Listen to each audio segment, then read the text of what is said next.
در جستجوی حقیقت روزنه به سوی آرامش روانی و امنیت ملی. صلح در بستر تکثر و تحلیل ساختاری منازعه قدرت و امکان گفتگوی ملی در افغانستان نشسته‌ایم. عرض ما در پایان این بحث، این قسمتی از بحثی است که تفاوت‌ها باید فرصت دانسته شود و احترام شود، تکثر یک عنصر مزاحم تلقی نشود. در قدم اول یک تشکر بسیار کلان دارم از دکتر صاحب، استفاده بردیم، واقعا مفاهیمی را که طرح کردن توضیح دادن قابل استفاده بود و بر ما آموزنده بود.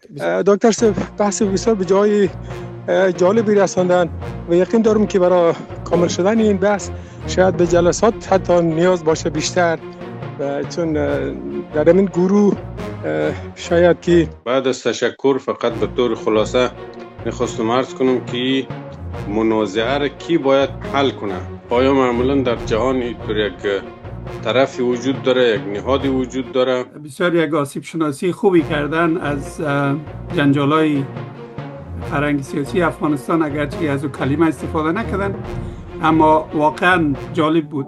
رادیو کتاب متعهد به بی‌طرفی رسانه‌ای، همگام با نویسنده ها و همسو با حقیقت. به نام خدا. امروز 26 حمل 1405 خورشیدی برابر با 15 اپریل 2026 میلادی است. ضمن عرض خوش آمدید به همه حاضران و دانشمندان، به ویژه مهمان مخصوص برنامه جناب دکتر مسعود ترشتوال. امیدوارم بینندگان گرامی نیز که این برنامه را میبینند اوقات خوش و فراغ خاطر داشته باشند تا از محتویات علمی آن بهره بیشتر ببرند. در حالی که دنیا را سایه جنگ جهانی سوم تهدید می کند، نخست وزیر نتانیاهو با اشتیاق از مرگ و تاریکی ابدی سخن می راند و پرزیدنت ترامپ دفن یکی از تمدن‌های کهن دنیا را مژده می دهد. جمع ما پای بحث صلح در بستر تکثر و تحلیل ساختاری منازعه قدرت و امکان گفتگوی ملی در افغانستان نشسته‌ایم. زیرا می دانیم جنگ چقدر زشت، کشنده و ضرر آور است. این بحث توسط دکتر صاحب مسعود ترشتوال، استاد دانشگاه و پژوهشگر مقطع فوق دکترا با تخصص علمی در حوزه سیاست شناسی ارائه می شود. ایشان دارای مدرک لیسانس در علوم سیاسی، 2 ماستری در حقوق بین الملل و در روابط بین الملل با تمرکز بر مطالعات صلح و دکترا در سیاست شناسی با گرایش احزاب و جریانسازی سیاسی می باشد. او حدود 18 سال سابقه کاری و مدیریتی در حوزه تحصیلات عالی و نهادهای علمی و پژوهشی دارد و در سمت‌های اجرایی، اداری و تخصصی ایفای وظیفه نموده است. حوزه‌های اصلی پژوهش وی شامل مطالعات صلح، حل منازعات، قانون اساسی، گفت و شنود و همزیستی فرهنگی و فرایندهای صلح جهانی و نفی خشونت. دکتر ترشتوال در کنفرانس‌های مهم ملی، منطقه‌ای و بین المللی حضور فعال داشته و نویسنده آثار و مقالات علمی می باشد. امروز رادیو کتاب در خدمت ایشان است و از محضر ایشان و سایر دانشمندا استفاده میکنیم. دکتر صاحب مایک در خدمت شماست، بفرمایید. اعوذ بالله من الشیطان الرجیم. بسم الله الرحمن الرحیم. الحمد لله رب العالمین والصلاة والسلام على سیدنا محمد و علی آله و اصحابه اجمعین. قال الله تبارک و تعالی: اعوذ بالله من الشیطان الرجیم و ان طائفتان من المؤمنین اقتتلوا فاصلحوا بینهما بالعدل و اقسطوا، او کما قال الله تبارک و تعالی: والصلح خیر، صدق الله العظیم. عرض ارادت و احترام دارم خدمت جناب شما آقای محسنی و همکاران عزیزتان بابت تدبیر این نشست غیر حضوری اما صمیمانه و وزین از پایگاه نشراتی رادیو کتاب. اجازه بفرمایید از هر یک شما فرهیختگان گرامی برای اشتراکتان و فرصت گذاشتنتان در این برنامه تقدیر و تشکر کنم. دوستان و عزیزان گرامی، صحبتم را با ابیات از حضرت ابوالمعانی بیدل آغاز می کنم. دوش از پیر خرد جستم طریق عافیت، دوش از پیر خرد جستم طریق عافیت. گفت ای غافل به هر تقدیر با تقدیر صلح. در طلسم جمع ازدادی که برهم خوردنی است، در طلسم جمع ازدادی که برهم خوردنی است، آب میگردم ز خجلت گر نماید دیر. دوستان و همکاران گرامی، واژه صلح درست در سنت فکری و دینی ما نه صرفاً یک وضعیت سیاسی بلکه یک اصل بنیادین در ساماندهی جامعه و همینطور بر نظم بخشی و معنا بخشی به حیات انسانی است. در آموزه‌های دینی ما مفهوم صلح همزاد با دو مفهوم دیگر است، مفهوم عدل و مفهوم صلاح. دوستان گرامی، قرآن کریم اصلاح میان مردم را برتر از بسیاری اعمال فردی دیگر عنوان کرده است و آن را شرط قوام و ماندگاری جامعه، دوام مناسبات انسانی و معنادار شدن زندگی انسان معرفی میکنه. از این منظر اگر نگاه بکنیم، صلح یک انتخاب ثانوی برای ما نیست بلکه یک ضرورت وجودی برای بقا و تعالی اجتماع انسانی است. دوستان گرامی، از نگاه علوم اجتماعی هم اگر بر این مفهوم نگاه بکنیم، پیدا می‌کنیم که صلح و صلح پایدار محصول صرف یک توافق سیاسی و مقطعی نمی‌تواند باشد بلکه نتیجه یک مسیر و یک فرایند پیچیده، زمانبر و نهادمند است که در این فرایند مناسبات قدرت، ساختارهای اجتماعی و نظامهای معنایی به گونه تنظیم میشه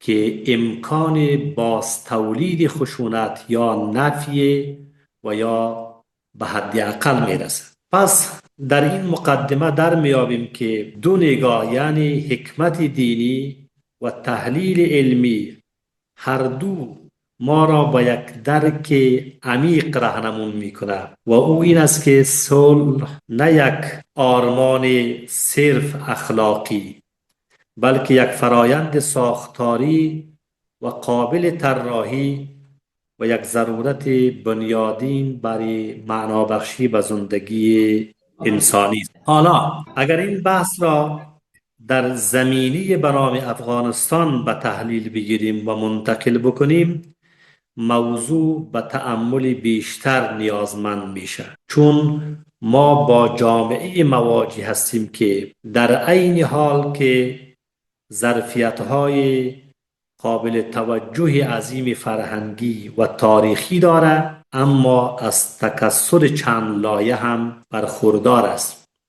تکثری که اگر در چارچوب‌های عادلانه، منطقی و مشارکتی مدیریت شود، ظرفیت رسیدن به یک سرمایه کلان را پیدا می‌کند. و اما اگر در چارچوب‌های عادلانه و مشارکتی این تکثر مدیریت نشود، به درستی میتواند به یکی از منابع اصلی منازعه تبدیل شود. قطعاً انتخاب ما و شما این است که این تکثر باید به عنوان سرمایه عنوان شود و به سرمایه تبدیل شود، نه بر منبع منازعه. چگونه میتوان در بستر چنین تکثر نظم از قدرت را سامان داد که نه تنها منازعه را مهار کنه بلکه زمینه ساز گفتگوی ملی، عدالت اجتماعی و صلح پایدار گردد؟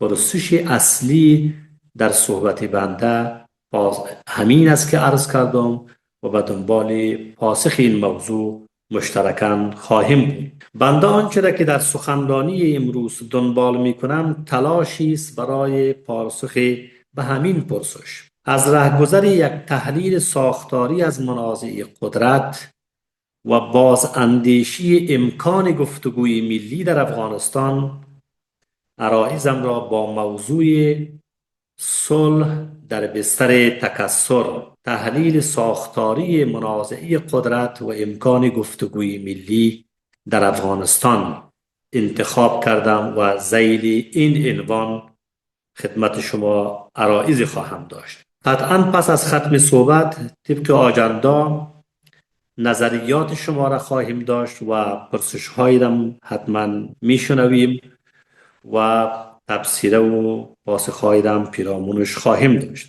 دوستان گرامی، اگرچه بحث در مورد صلح بخصوص در کشور ما یک موضوع تکرار شده نمود می‌یابد، اما در سطح تحلیل عمیق با یک خلأ بنیادین مواجه است. فقدان یک چارچوب مفهومی و ساختاری مشترک برای فهم ماهیت منازعه در افغانستان و امکان سنجی صلح و پایان این منازعه. منازعه در افغانستان نه صرفاً یک بحران سیاسی یا امنیتی، بلکه تجلی یک اختلال ساختاری در نحوه توزیع، مشروعیت بخشی و بازنمایی قدرت در بستر یک جامعه متکثر است. از این رهگذر باید به منازعه افغانستان نگاه کرد و صلح را در این وضعیت باید به جستجو گرفت. دوستان گرامی، اگر این نگاه را داشته باشیم در میابیم که صلح پایدار نه از مسیر توافقات مقطعی، نه از مسیر حذف و انکار یکدیگر، بلکه از رهگذر بازآرایی ساختار قدرت از طریق قانون اساسی و یک منشور شهروندی مدرن، مشروعیت بخشی به قدرت توسط رأی مردم یا بازگرداندن قدرت به مردم و توزیع عادلانه قدرت و منابع قابل تحقق است. مبنای رسیدن به مواردی که عرض کردم در چارچوب گفتگوی ملی است.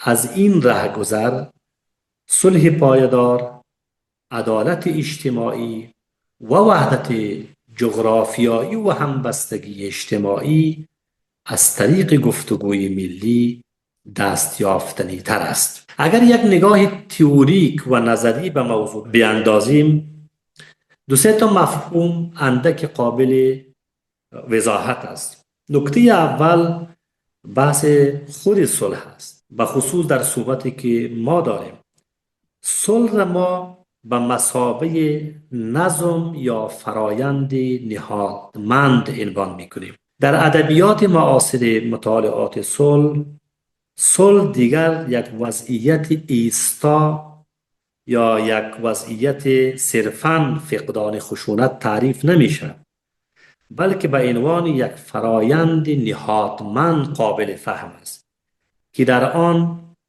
روابط قدرت به گونه تنظیم شود که دسترسی به قدرت و منابع در کشور برای همگان عادلانه شود، سازوکارهای مسالمت آمیز برای حل مسائل و حل منازعه نهادی نشود و از ابزارهای سخت برای حل منازعه اجتناب صورت بگیرد.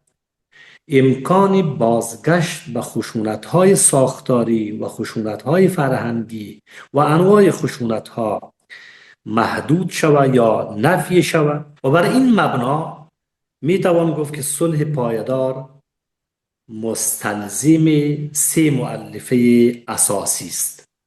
1. عدالت توزیعی، یعنی دسترسی به منابع و فرصتها باید عادلانه باشد، ورنه ما برمیگردیم به بازتولید چرخه خشونت. 2. به رسمیت شناسی هویت‌های متکثر. ما باید تکثر را یک فرصت بدانیم، نه تکثر را یک عنصر مزاحم یا یک چالش. اگر تکثر را به رسمیت نشناسیم و او را یک فرصت عنوان نکنیم، قطعا منازعه افغانستان وارد فازهای پیچیده‌تری خواهد شد. مورد سوم، نهادینه سازی سازوکارهای حل تمامی منازعات در تمامی سطوح با ابزارهای مسالمت‌آمیز انسانی و قابل قبول همه. مفهوم دوم تکثر است. تکثر را ما در صحبت خودم و در عرایزم به مثابه واقعیت اجتماعی بنیادین افغانستان مطرح میکنم و میدانم. افغانستان به لحاظ جامعه شناختی یک جامعه متکثر و چند فرهنگی است. تکثری که در سطوح قومی، زبانی، مذهبی و تاریخی تبلور یافته است. توجه داشته باشیم در همین جا که تکثر ذاتاً نه مسئله ساز است و نه بحران آفرین و نه بد، بلکه این نحوه بازنمایی و مدیریت نهادی تکثر است که تکثر را به یک منبع منازعه تبدیل می کند، در حالی که ما می توانیم تکثر را به سرمایه برای همزیستی مسالمت‌آمیز انسانی تبدیل کنیم. تکثر و تفاوت‌ها از منظر ارزشی از نشانه‌های خلقت خداست و باید آن را ارج نهاد و باید آن را قدر کرد و ازش به درستی استفاده کرد. تکثر را نباید یک متغیر مزاحم و یک عنصر ناموجه در مسیر زندگی عنوان کنیم، بلکه یک واقعیت ساختاری است و باید آن را در مسیر معقول و به سمت رسیدن به سلامت جمعی هدایتش کنیم. افغانستان نمونه از یک جامعه با 2 نوع از تکثر است. 1 تکثر عمودی، 2 تکثر افقی. حالا تکثر افقی خوشبینانه تر است، یعنی که اقوام، مذاهب و همینطور زبانها در کنار همدیگر قرار می گیرند و این نمیتواند که بد باشد. زمان قطعا بد خواهد بود و حتی معصیت است که ادعای تفوق طلبی و برتری جویی های ناموجه صورت بگیره. اونجا معلوم داره که معصیت است و ما طبق صراحت آموزه های دین جواز نداره و در این حال ناپسند عنوان شده.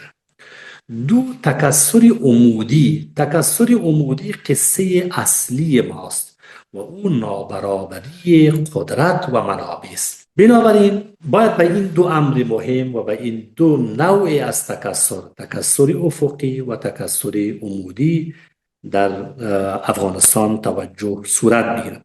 توجه بیشتر بر این صورت بگیره که تکثر افقی نباید به تکثر عمودی باز تبدیل شود و مسائل هویتی را قطعا از عمودی ساختنش و عمودی شدنش اجتناب صورت بگیره، چرا هم منازعه ازا خواهد بود و هم بحران آفرین. نکته سوم یا مفهوم سوم در بحث چارچوب‌های نظری و مفهوم شناسی عرایض بنده انحصارگری در قدرت است. همانطوری که همواره ما در صحبت‌های تاکید کردیم که جنگ نمیتواند که راه حل اصلی حل منازعه افغانستان باشد، بر همین نکته هم تاکید دارم که انحصارگری در مملکت داری و در قدرت هم نمیتواند که منازعه را ختم کند، بلکه منازعه را پیچیده‌تر و پیچیده‌تر خواهد ساخت. در یک نگاه گذرا و تاریخی به ساختار قدرت در افغانستان متوجه میشیم که ساختار قدرت در افغانستان متکی بوده به چند پایه و متاسفانه هم شکننده همواره. نکته اول یا پایه اول تمرکزگرایی است. باید از تمرکز قدرت اجتناب شود. تمرکز قدرت بحرانزاست، تمرکز قدرت فسادزاست و تمرکز قدرت بی‌اعتمادی ها را تا جای افزایش میده که به یک بحران بسیار جدی تبدیل. پایه دوم انحصار سیاسی است و این برداشت هم که هر کی به قدرت رسید باید او را ملکیت خودش عنوان کنه و انحصار کنه. این یک برداشت ناموجه و نادرست است در بازی‌های کلان سیاسی. و سوم حذف و به حاشیه راندن گروه‌های دیگر است. پس تمرکزگرایی، انحصارگرایی یا انحصار سیاسی و حذف و به حاشیه راندن گروه‌های دیگر سه پایه مهم در ساختار قدرت سیاسی افغانستان در ادوار مختلف تاریخ است و این سبب شده که ما شاهد تشکیل دولت همگان نباشیم و وقتی که دولت همگان در یک جامعه شکل نمیگیره قطعاً بحث وفاداری ملی و بحث صیانت از وحدت جغرافیایی با پرسش ها و سوالات همراه میشه. در چارچوب نظری که بنده عرض کردم و به خصوص در همین قسمت اخیر بحث ساختار قدرت در ادوار مختلف تاریخ افغانستان، اگر ما نگاهی ما این باشه که امی ساختار حفظ شود، یعنی تمرکزگرایی، انحصار سیاسی و حذف و به حاشیه راندن گروه‌های دیگر، اگر با همین دیدگاه و پیش بریم، این طرز دید و این ساختار متمایل است به بازتولید خشونت و با بازتولید منازعه. چرا؟ اکثرا فکر میکنن که دسترسی به قدرت برای ما محدود شده، فضای سیاسی یک فضای مشارکتی و عادلانه و رقابتی نیست و این یک امتیاز انحصاری است برای هر کسی که ایره بگیره. از این رهگذر اما به اصطلاح انتخابات یا رقابت‌های سیاسی و اینا کمتر مجال پیدا میکنن که خودشان در این بستر ببینن. نکته پایانی که عرض میکنم گفتگوی ملی است. باور ما بر این است که در این بحث گفتگوی ملی را نه یک ابزار مقطعی و کوتاه مدت برای مدیریت بحران، بلکه یک نهاد فرایندی برای تنظیم روابط قدرت در جامعه متکثر عنوان می‌کنم. من در حد خود مطالعاتی را در این حوزه انجام دادم، در حوزه گفتگوی ملی، دیالوگ‌های معنادار و بحث‌های مشارکت. پیچیده ترین منازعات در دنیا یکی از ابزارهای مهمش برای حلش گفتگوی ملی بوده و نباید از گفتگو، از گفت و شنود، از نشستن دور یک میز ترسید و هراس کرد. هیچگاه نباید ترسید. برداشت من است که مفهوم گفتگوی ملی فراتر از گرد همایی‌های سیاسی یا مذاکرات نخبگانی است، بلکه گفتگوی ملی یک سازوکار چند لایه است.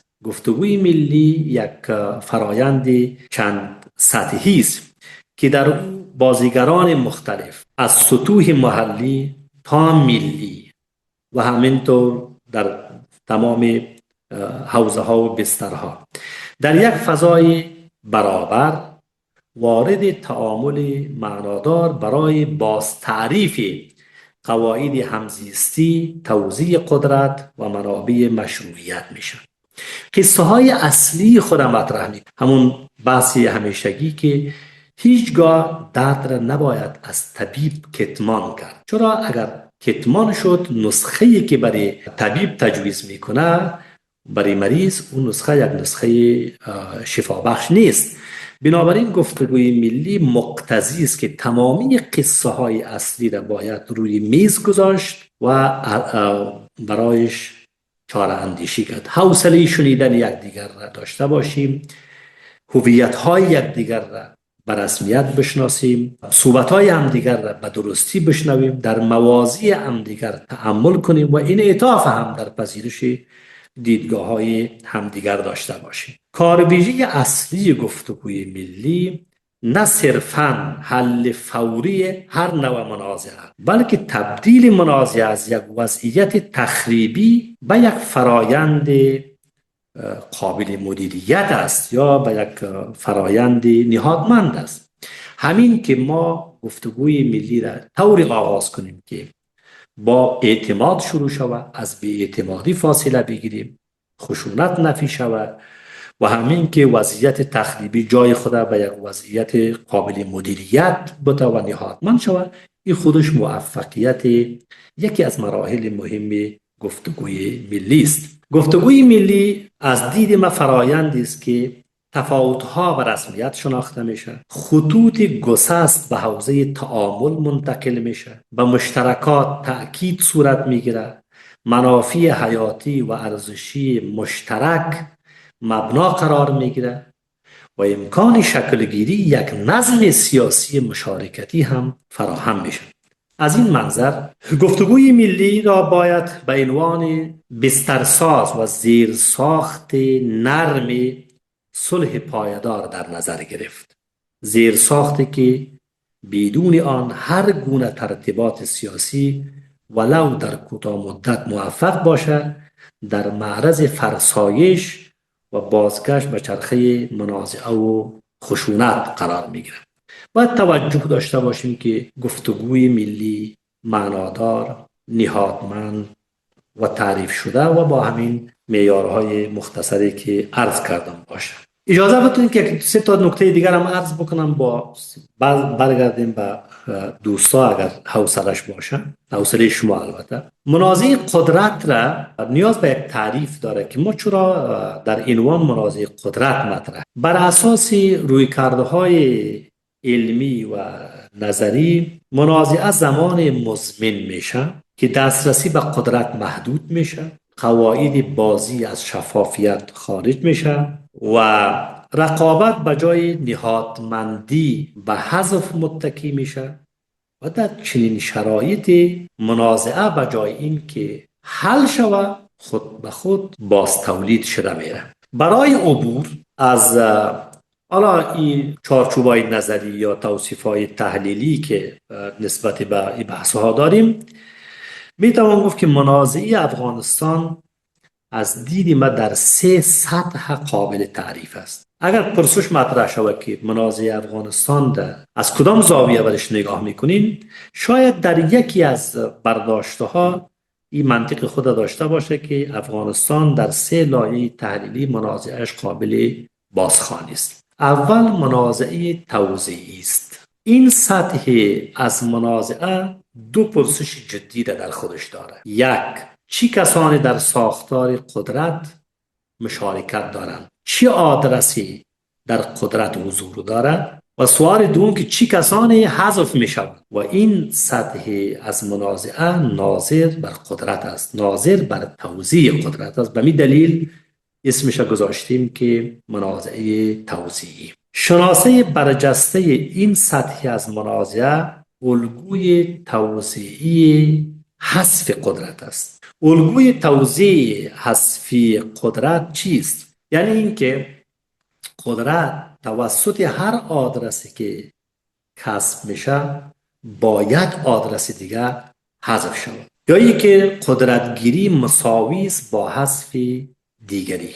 در چنین وضعیت ساختار قدرت متمرکز است، انحصاری است و غیر مشارکتی است و در نهایت رقابت سیاسی جای خود به منازعه با منطق حذف میده و این معلوم داره که موجه نیست. سطح دوم از منازعه یا لایه دیگه منازعه مشروعیت است.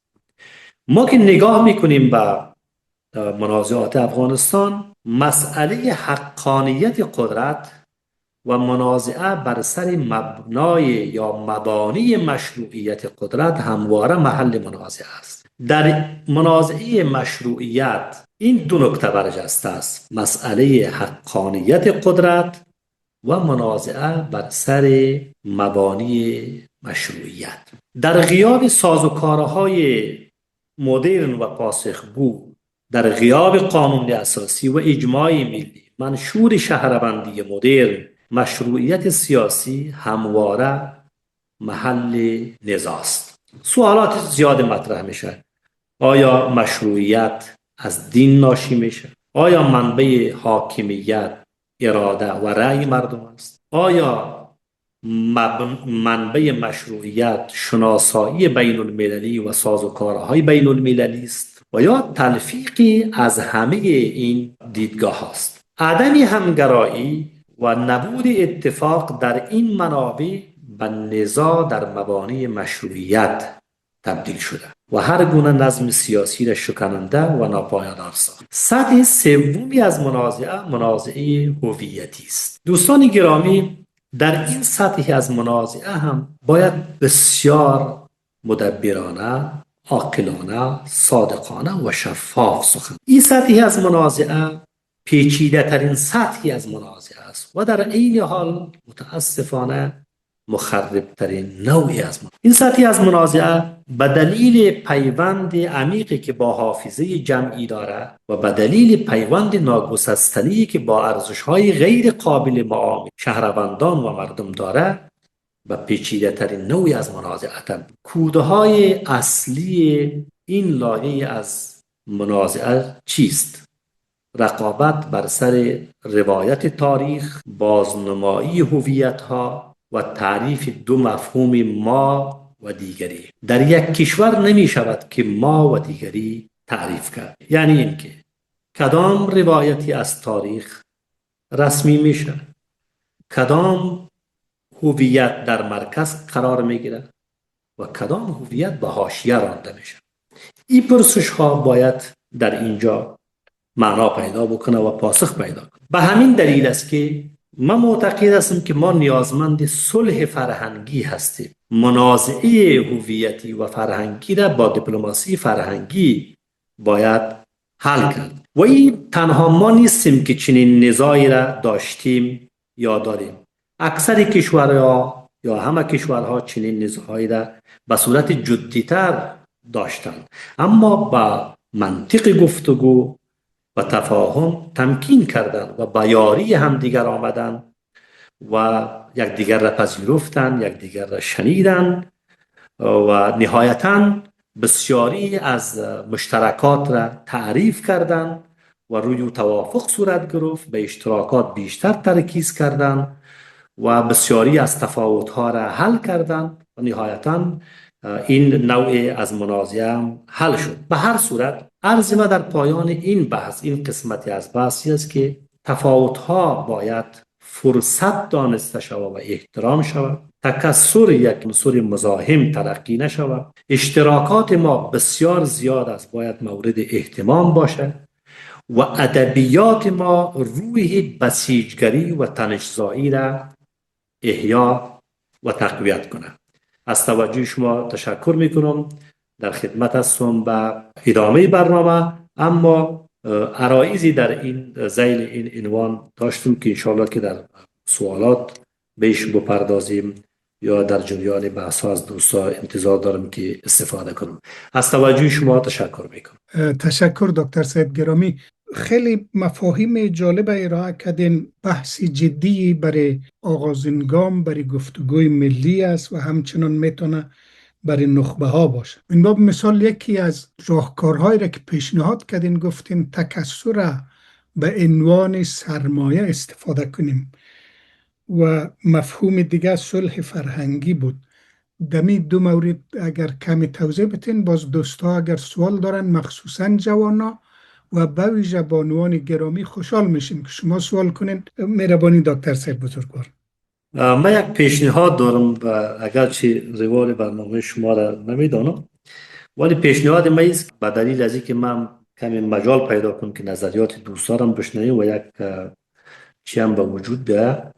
همین سوالات کلگی سوالات و تفسیری دوستا را بشنویم و بعد ما عرایز ما در پاسخشان اشاره کنم. عرض کنم. بسیار خوب است صاحب. انشالله که دوستا سوال کنم، من کاملا راضی است. عاطف صاحب بفرمایید. سلام حضور شما، مهمان محترم ما دکتر صاحب ترشموال، بزرگوارای حاضر در برنامه و مخاطبای بسیار عزیز و محترم رادیو کتاب. در قدم اول یک تشکر بسیار کلان دارم از دکتر صاحب. استفاده بردیم، واقعا مفاهیمی را که طرح کردن توضیح دادن قابل استفاده بود و بر ما آموزنده بود. بسیار تشکر صاحب. ما دو سه نکته را به عنوان سوال میخوایم طرح بکنم. اولی که ما یک چیز در رابطه با صلح پایدار ایره میخوایم به عنوان تبصره بگیم. صلح پایدار از لحاظ تئوری هم اگر ببینیم در سطح ملی قابل توضیح است، ولی در سطح بین المللی اشکالات خودش داره. شاید که نتونیم واقعا به صلح پایدار لحاظ تئوری در سطح بین المللی هم فکر بکنیم یا جایگاه داشته باشه، ولی در سطح ملی همونطور که دکتر صاحب توضیح دادن امو لایه هایش هست، امو مسیرهایش هست، اگر بتونیم طی بکنیم شاید برسیم برش. ولی سوال من این است که دکتر صاحب در رابطه با توزیع منابع صحبت کردن، هم از قدرت باشه، ثروت باشه. در افغانستان من میخوایم بفهمم که نظر دکتر صاحب چگونه است؟ توزیع قدرت یا توزیع منابع در مجموع به کدام مفهومش؟ به مفهوم کلاسیک قابل تطبیق است یا به مفاهیم مدرن؟ کلاسیک ما میفهمیم منابع به اساس قوم و قبیله و من میفهم اکثریت و اقلیت و این آن است، ولی مفاهیم مدرن که امروز در جوامع مدرن مطرح است اشکال مختلف دیگه خود داره. آیا ما در افغانستان کدام شیوه میتونیم تطبیق بکنیم یا کدام راهکار داره برای توزیع منابع ما داریم؟ چرا ما در یک از لحاظی که ما موبایلای درجه یعنی مود روز یا محصول سال داریم، ولی خوب است، یعنی با زمانه همگام هستیم، ولی از لحاظ فکری و فرهنگی شاید با زمانه همگام نباشیم. چطور میتونیم یک تلفیق بکنیم؟ یک مسئله دومی که گفتگوی ملی خودش یک مسئله تئوریک است.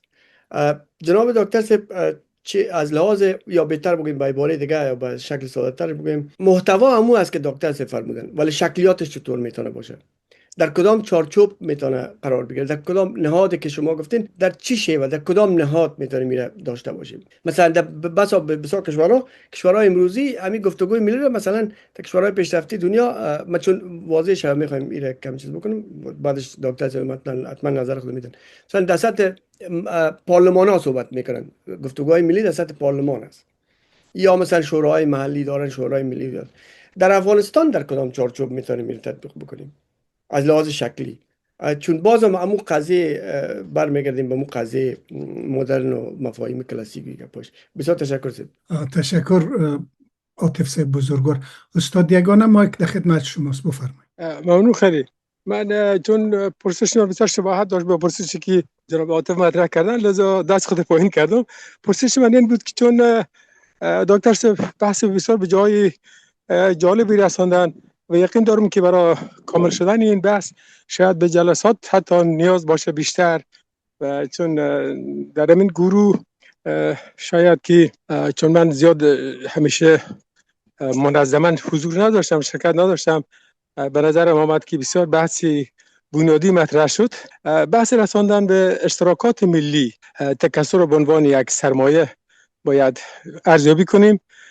پرسش من همین بود که چطور میشه گفت شنید رو به راه انداخت، چون این یک مسئله بسیار بنیادی هست و این گفت شنید را باز تولید کرد در این کشور که بسیار شباهت داره با پرسان جناب عاطف.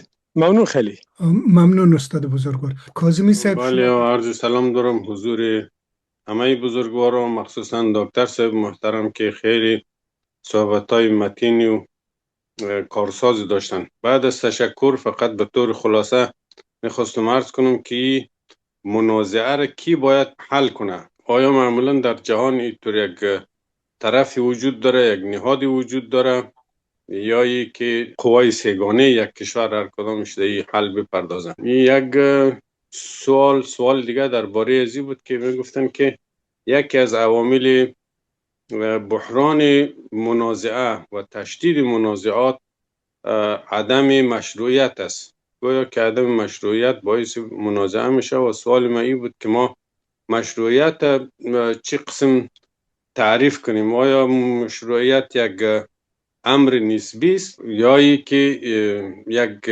امر فرمولیته است، یک چیز فرمولیته است که باید انجام شود؟ خب مشخصا مثلا میگیم که در افغانستان حکومت مشروع نیست، چون نه لوی جرگه شده، نه رفراندوم شده و هیچ چیز نشده. و اگر یک نظرخواهی شده از یک تعدادی از قماندان ها مثلا و از خود طالبا و موی سفیدا و اینا، و اینم میشه گفت که یک نوع نظرخواهی بوده. اگر ما قائل باشیم که نظرخواهی و مشروعیت یک امر نسبی است، پس این هم میتونه تحت همون قاعده شامل شود.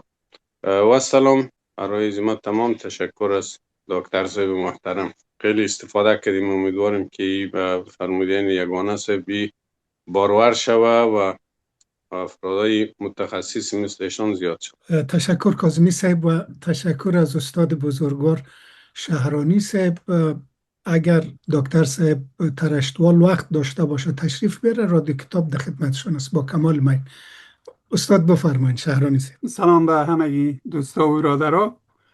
مدتی است که همراهتان نبودیم، من به هر حال در فکرتان هستم و از دکتر صاحب ترشتوال هم بسیار تشکر میکنم. حرفا را بارها از اینا شنیدیم. بسیار یک تحلیلی با ادبیات بسیار فصیح فارسی از اینا شنیدیم. خداوند خیرشان بده. بسیار یک آسیب شناسی خوبی کردن از جنجالای فرهنگ سیاسی افغانستان، اگرچه از او کلمه استفاده نکردن، اما واقعا جالب بود.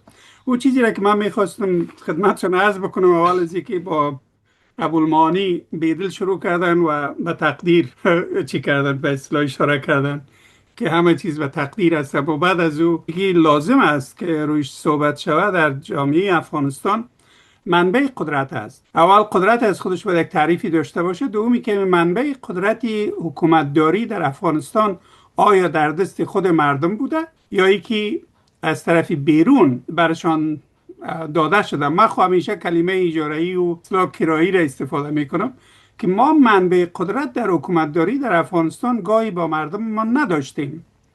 اگر کم و بیش یگان وقتا اشاره شود ممکن است، اما در صورتی که ما منبع قدرت در دست نداشته باشیم چطور میتونیم از موضوعات مشروعیت و اینا را اصلاح بکنیم یا موضوعات حذف قدرت یا تمرکز قدرت؟ همه از اینا رابطه مستقیم داره با منبع قدرت و تا ما منابع قدرت در افغانستان نتونیم تعریف بکنیم، من فکر نمی کنم با مشکلاتی را که با بسیار خوبی دکتر صاحب با ما شریک ساختن راه حل داشته باشه.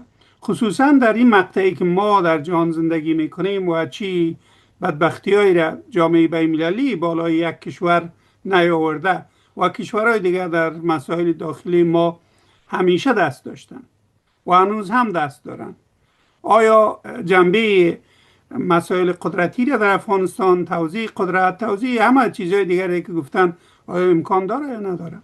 و از این میخواستم خدمتشون بشنوم که آیا راه حل به این مسئله دارن که منبع قدرت در افغانستان چیست و چطور میشه او را چی کرد، به اصطلاح مهار کرد یا به دست آورد و تأثیری از او بالای جامعه ما از لحاظ فرهنگی سیاسی چی خواهد بود؟ تشکر. تشکر استاد بزرگوار. دو تا جوان عزیز، آقای سهیل وزیری و احسان الله قادری دست بالا کرده. اگر دو جوان اجازه بده و دکتر صاحب ترشتوال هم اجازه بده، من قسمت اولی را به پایان میبرم. در قسمت دوم با سوال همی جوانای عزیز شروع میکنیم. خیلی ممنون. بیننده های گرامی، همچنان که دیدین و شنیدین بحث علمی، اکادمی و راهبردی است، به این معنا که میتونه راه حل شود. دکتر صاحب هم در بیاناتشون اشاره کرد که گفتگوی ملی خیلی ساده نیست، ولی امین و گفتگوها یقینا دریچه‌ای به سوی صلح عدالت محور در افغانستان است که یک حکومت همه شمولی که آحاد ملت افغانستان قبول داشته باشه اون امور ایجاد میتونه. لطفاً مخاطبین گرامی شما بحثا را با حوصله بشنوین ما را انتقاد کنین، با ما شریک شوین تا بتانیم یک افغانستان آباد، آزاد و با عزت داشته باشیم. ادبستان، یادآور آداب گفتار و نوشتار درست. درس‌های مختصری از دریای بیکران ادب فارسی. و زودی از رادیو کتاب. رادیو کتاب، نیاز نسل امروز و فردا.